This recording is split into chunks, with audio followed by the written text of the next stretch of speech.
बिस्मिल्लाहिर्रहमानिर्रहीम नहमदुहु व नुसल्ली अला रसूलिहिल करीम। मोहतरम नाजरीन, मेरा आज का मौजू है अच्छी तालीम व तरबियत कामयाब ज़िंदगी का राज है। एक मौके पर कुरान पाक में अल्लाह सुब्हाना व तआला ने फरमाया कि मैंने तुम्हें मौत और हयात दी। मैंने मौत और हयात इसलिए दी ताकि देखूं तुम में से कौन अच्छे अमल करता है। अच्छे अमल जो है वो अच्छी तालीम और अच्छी तरबियत से ही हो सकते हैं। और ये अच्छी तालीम और अच्छी तरबियत सबसे पहले घर से मिलती है। जिसमें वालिदैन हैं ये अच्छी तरबियत कर सकते हैं। इसीलिए रसूल पाक सल्लल्लाहु अलैहि वसल्लम ने फरमाया कि बच्चा जब 6 साल का हो जाए उसे अच्छे इखलाक सिखाओ, उसे बड़ों का अदब सिखाओ, उसे हराम हलाल की पहचान सिखाओ और उसको नमाज के लिए कहते रहो। और जब वो 10 साल का हो जाए उसको ज़बरदस्ती पढ़ाओ। ये माँ के ज़िम्मे है कि वो बेटी की तरबियत करे इस्लामी तरीक़ों के मुताबिक अपने शोहर से पूछ कर, ताकि शोहर जो है किसी मुफ्ती या आलिम से इस्लामी तालीमात जो है उसको पूछ सके। और ये वालिद की ज़िम्मेदारी है कि वो बेटे की अच्छी तरबियत के लिए मालूमात ले उलमा इकराम मुफ्ती हजरात से और वो उनकी तरबियत करे। अगर बाप मस्जिद में जाएगा तो बेटा भी मस्जिद में जाएगा। अगर बाप सच बोलेगा तो बेटा भी जो है वो सच बोलने की कोशिश करेगा।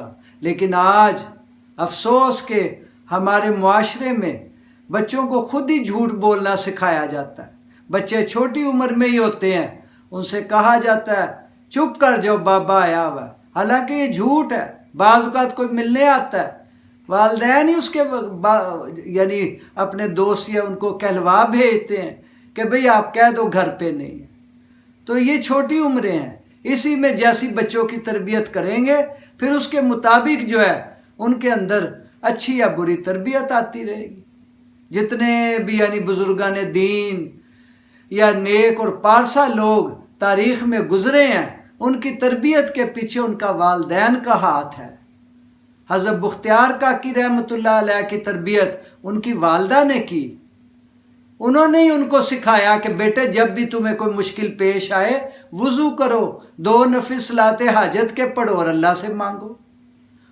हज़रत जो है ख्वाजा मोइनुद्दीन चिश्ती अजमेरी रहमतुल्लाह अलैह ने एक दफ़ा अपनी वालदा से कहा, अम्मी जान मेरी वजह से अल्लाह ताला ने लाखों हिंदुओं को हदायत दी।